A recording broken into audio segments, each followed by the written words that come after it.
Hello guys. तर जसं की आपण मागच्या व्हिडिओमध्ये सॅटेलाइटचे टाईप, सॅटेलाइट कम्युनिकेशन बघितलं आपण. आता आपण या व्हिडिओमध्ये 4.2 त्याचा पाहणार आहे. डिफरंट सॅटेलाइटचे ऑर्बिट्स पाहणार आहे. नंतर आपण त्यांचं कंपॅरिझन पण पाहणार आहे आणि लिमिट्स ऑफ फिजिबिलिटी आणि सन ट्रान्झिस्ट आउटेज काय आहे ते पाहणार आहे. बघूया. आता पहिलं जे ऑर्बिट आहे LEO, LEO, low Earth orbit, LEO orbit आहे. लिओ सॅटेलाइट ऑपरेटेड हाईट ह्याची लक्षात ठेवा 500 ते 1500 kilometre above the Earth, because they are very, ते खूप क्लोज असतात अर्थच्या. का क्लोज असल्यामुळं they are move very fast, gravitation, because of some gravitation ते फास्ट मूव्ह करतात. आणि complete one revolution in about, त्यांचं रिव्हॉल्युशन 1 ते 1.5 तासात कम्प्लीट होतं. अर्थच्या क्लोज असतात, त्यांचं रिव्हॉल्युशन कम्प्लीट होतं 1 ते 1.5 तासात आणि त्यांचं हाईट 500 ते 1500. They cover only a small area, आणि ते खूप जवळ असल्यामुळे ते अर्थवरचा स्मॉल एरिया कव्हर करतात. त्याच्यामुळं आपल्याला large number of satellite LEO ऑर्बिटमध्ये लागतात जर आपल्याला ग्लोबल कव्हरेज करायचं असेल तर. 24 ते 48 सॅटेलाइट आपल्याला रिक्वायर आहे ग्लोबल कव्हरेज जर आपण ते लिओमध्ये वापरले तर. ड्यू टू शॉर्ट डिस्टन्स, त्याच्यामुळे काय होतं, signal delay is very low. Delay खूप कमी आहे का तर सॅटेलाइट खूप अर्थच्या जवळ आहे. पाथ लॉस कमी आहे आणि पॉवर रिक्वायरमेंट पण कमी आहे. ही ते ह्याचे ॲडव्हान्टेजेस आहेत. Advantages. However, dropper shift is high because high speed आहे. Frequent handover is needed. Frequent handover करावं लागतं का तर जो आपला सॅटेलाइट आहे लिओ ऑर्बिट मधील तो स्मॉल एरिया कव्हर करतोय. Satellite keep moving as keep moving, जसं जसा मूव्ह करेल तसं तसं फ्रिक्वेंट हँडओव्हर आपल्याला करावं लागतं.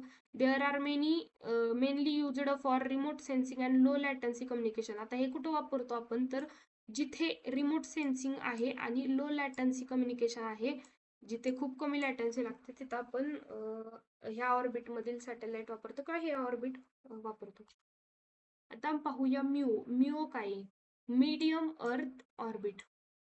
मिओ सॅटेलाइट आर प्लेस्ड, आता ह्याची हाईट किती आहे 5000 ते 12000. मग अशीची किती होती 500 ते 1500. आत्ताची किती आहे 5000 ते 12000. देअर रिव्हॉल्युशन टाइम रेंज, आता ह्याची रिव्हॉल्युशन टाइम रेंज किती आहे तर 2 ते 12 तास. सो दे मूव्ह स्लोअर, आणि लिओ सॅटेलाइट पेक्षा हे स्लोअर आहेत. दे कव्हर अ मॉडरेट, आणि हे जे आहेत ते मॉडरेट एरिया कव्हर करतात.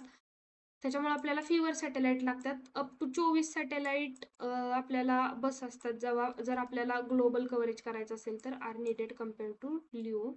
कॅरेक्टरिस्टिक्स त्याच्या काय तर मॉडरेट डिले भेटतोय, पाथ लॉस पण मॉडरेट आहे, मॉडरेट पॉवर रिक्वायरमेंट आहे आणि मॉडरेट डोपलर शिफ्ट आहे.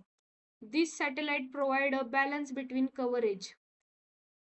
हा जो सॅटेलाइट आहे तो बॅलन्स मेंटेन करतोय कव्हरेज आणि डिलेमध्ये प्रोव्हाइड करतोय. आर कॉमनली युज्ड इन, आणि हा जीपीएस मध्ये, मिओ हे जीपीएस मध्ये वापरतं. जीपीएस सिस्टीम जेव्हा आपण वापरतो तेव्हा आपण मिओ ऑर्बिट वापरतो किंवा मिओ सॅटेलाइट वापरतो. जिओ स्टेशनरी अर्थ ऑर्बिट काय पाहूया आता. GEO satellite are placed at a height, याची हाईट आपण मागच्या व्हिडिओमध्ये पाहिली आहे 35,000 approx, in a special orbit called geostationary orbit. हे जिओ स्टेशनरी ऑर्बिट असतं आणि they exactly take 24 hours to complete one revolution. एक रिव्हॉल्युशन कम्प्लीट करण्यासाठी ते 24 तास घेतात. Same as a earth rotation, because, आणि मग त्याच्यामुळे काय होतं तर ते फिक्स पॉइंटला ॲपेअर होतात. No need of antenna movement, अँटिनाची मुवमेंट करण्याची गरज नसते आणि नो डिफ्लर शिफ्ट असते. They cover a very large area, आणि हे खूप लार्ज एरिया. जर आपल्याला ग्लोबल कव्हरेज करायचं असेल तर फक्त आपल्याला 3 सॅटेलाइटची गरज आहे. इनफ आहेत. हावेवर, सिग्नल डिले खूप आहे का तर लॉंग डिस्टन्स आहे, पाथ लॉस पण हाय आहे आणि हाय पॉवर रिक्वायर आहे. वाईडली हे वापरतो आपण टीव्ही ब्रॉडकास्टिंग मध्ये, वेदर मॉनिटरिंग मध्ये आणि कम्युनिकेशन मध्ये. TV broadcasting, weather monitoring and communication मध्ये. Now final understanding that is as height increase, जशी जशी हाईट इन्क्रीज होत जाते तसं तसं कव्हरेज इन्क्रीज होत जातं. बट जशी हाईट इन्क्रीज होते त्याचप्रमाणे डिले, पाथ लॉस आणि पॉवर पण इन्क्रीज होते. लिओ हे फास्ट आहे आणि लो डिले. मिओ बॅलन्स आहे दोन्ही मधला, ह्या दोन्ही ऑर्बिट मधला हा बॅलन्स आहे. आणि जिओ वाईड कव्हरेज आहे बट हाय डिले, खूप वाईड कव्हरेज आहे but high delay. Now we see the comparison table of these three orbits. Orbital height of Leo 500 ते 1500 किलोमीटर, मिओ 5000 ते 1200 आणि नंतर जिओ ती अप्रॉक्स 36,000 किलोमीटर. आता डिले लिओ मध्ये लो आहे, मिओ मध्ये मीडियम आहे, जिओ मध्ये हाय आहे. रिव्हॉल्युशन टाइम 1 ते 1.5 तास, 2 ते 4 तास आणि 24, इथं 2 ते 12 तास लिहिलं तरी चालेल, 24 तास. आणि पाथ लॉस स्मॉल आहे, मॉडरेट आहे, लार्ज आहे. नंबर ऑफ सॅटेलाइट कव्हरेजसाठी 24 ते 48, इथं 24 आणि जिओ मध्ये 3च रिक्वायर आहेत. सॅटेलाइटची पॉवर जी आहे ती लिओची लो आहे, मिओची मॉडरेट आहे आणि जिओची हाय आहे. डोपलर शिफ्ट लार्ज आहे लिओ मध्ये, मिओ मध्ये मीडियम आहे आणि जिओ मध्ये लो आहे. सॅटेलाइटची लॉन्चिंगची कॉस्ट ह्याची लो आहे, मॉडरेट आहे आणि हाय आहे. आता ऍडव्हान्टेज काय भेटतात आपल्याला, तर लेस पॉवर लागते, स्मॉल डिले आणि स्मॉल लॉस आहे, जे आपण मगाशी पाहिलं तेच सगळं कंपॅरिझन मध्ये लिहिलेलं आहे. लेस सॅटेलाइट रिक्वायर आहेत ग्लोबल कव्हरसाठी आणि less handover. Large coverage area आहे, फक्त 3 सॅटेलाइट हे रिक्वायर आहेत. Now next we see limits of visibility. Satellite communication मध्ये लिमिट्स ऑफ विजिबिलिटी काय आहे, तर त्याची definition, limits of visibility is the maximum area on earth that satellite can cover or see. एक सॅटेलाइट अर्थवरचा किती मॅक्झिमम एरिया कव्हर करू शकतो हे कोण सांगते, तर limit visibility. Explanation, when a satellite in a space it cannot see the whole earth. जे एक सॅटेलाइट पूर्ण अर्थ कव्हर करू शकत नाही, it can only cover the, एक ती स्पेसिफिक रिजन कव्हर करतो. Direct line of sight exist between the satellite and Earth station. This visible region जो तो कव्हर करतोय एरिया, जेवढा कव्हरेज एरिया, त्याला आपण फुटप्रिंट असं म्हणतो. फुटप्रिंट हे हा एक पुढच्या व्हिडिओत आपण पाहणार आहे फुटप्रिंट काय आहे ते. तो विजिबल रिजन आहे, तो त्याला फुटप्रिंट म्हणतो आणि तोच लिमिट ऑफ विजिबिलिटी आहे. Depend mainly on satellite. आता जो एरिया आहे तो कशावर डिपेंड असतो किंवा विजिबिलिटी आहे ती कशावर डिपेंड असते, सॅटेलाइटची हाईट किती आहे. जर हाय हाईट असेल तर लार्ज कव्हरेज आहे आणि जर स्मॉल हाईट असेल किंवा लो हाईट असेल तर स्मॉलर कव्हरेज आहे. Satellite can only communicate with station within visible region. आणि सॅटेलाइट कम्युनिकेट फक्त त्याच रिजन मधल्या अर्थ स्टेशन वर करतो जो की तो विजिबल रिजन आहे किंवा जो तो सॅटेलाइट कव्हर करतोय रिजन.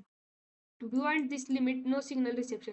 आणि जो विजिबल नाहीये किंवा जो कव्हर नाही करत तो कोणता सिग्नल तो रिसीव्ह करत नाही किंवा तिकडं ट्रान्समिट करत नाही.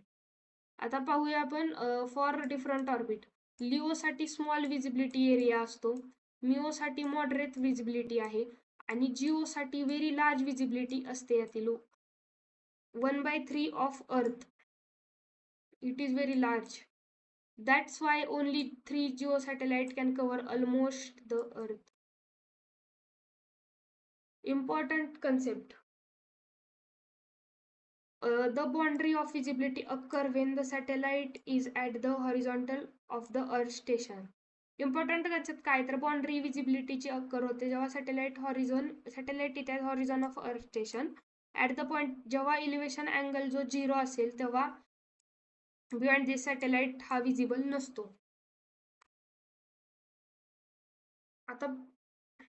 आता पाहूया आपण फॅक्टर्स अफेक्टिंग, कोणते फॅक्टर्स जे आहेत ते विजिबिलिटीला अफेक्ट करतात. तर सॅटेलाइटची हाईट असेल ती अफेक्ट करते, अर्थचं कर्वेचर आहे, इलिव्हेशन अँगल आहे अँटिनाचा आणि ऑब्स्टॅकल. जर मध्ये कोणते ऑब्स्टॅकल आले तरी विजिबिलिटी, नावातच आहे विजिबिलिटी म्हणजे दिसणे किंवा बघणे असं थोडक्यात आपल्या भाषेत. आता एक्झाम्पल आहे, limits of visibility is a maximum portion earth surface that a satellite can cover or determine by its altitude and line of sight. ही खूप इम्पॉर्टंट लाईन आहे ही, की तुम्ही एक्झामसाठी लिहिली, 2 मार्काला लिहू शकता for out of 2 out of 2. Now we see the sun transit outage काय आहे.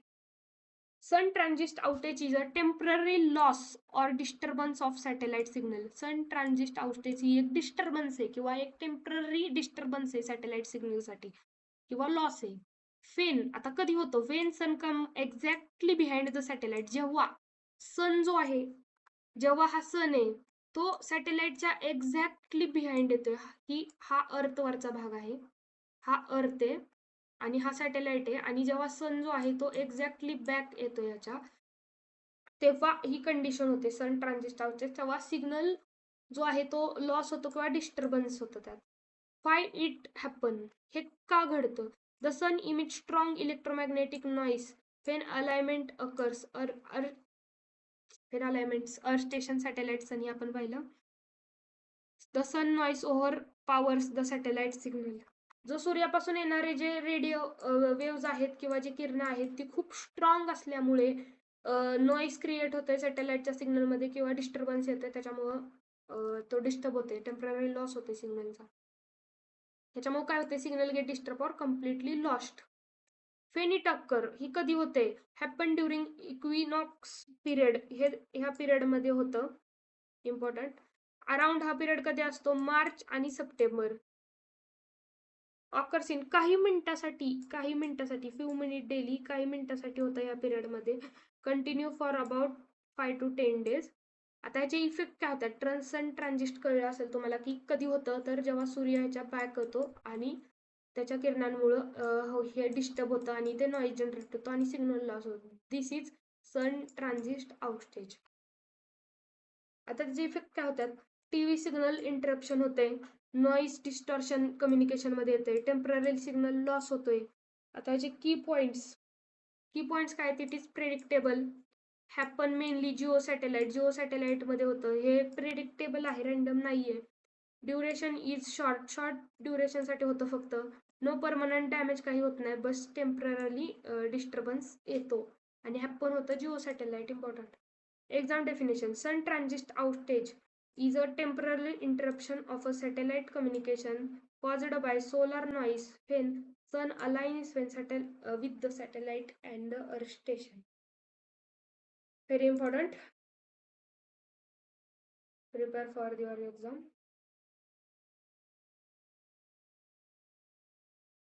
आता आपण हे बऱ्यापैकी सगळे पॉइंट यातील कव्हर केलेले आहेत. आपण डिफरंट ऑर्बिट पाहिले, नंतर आपण त्याचं कंपॅरिझन पाहिलं, लिमिट्स ऑफ विजिबिलिटी पाहिली आणि सन ट्रान्झिस्ट आउटेज पाहिलेलं आहे. Thank you for watching guys. If you like, share, subscribe. If you like the video, like, share and subscribe.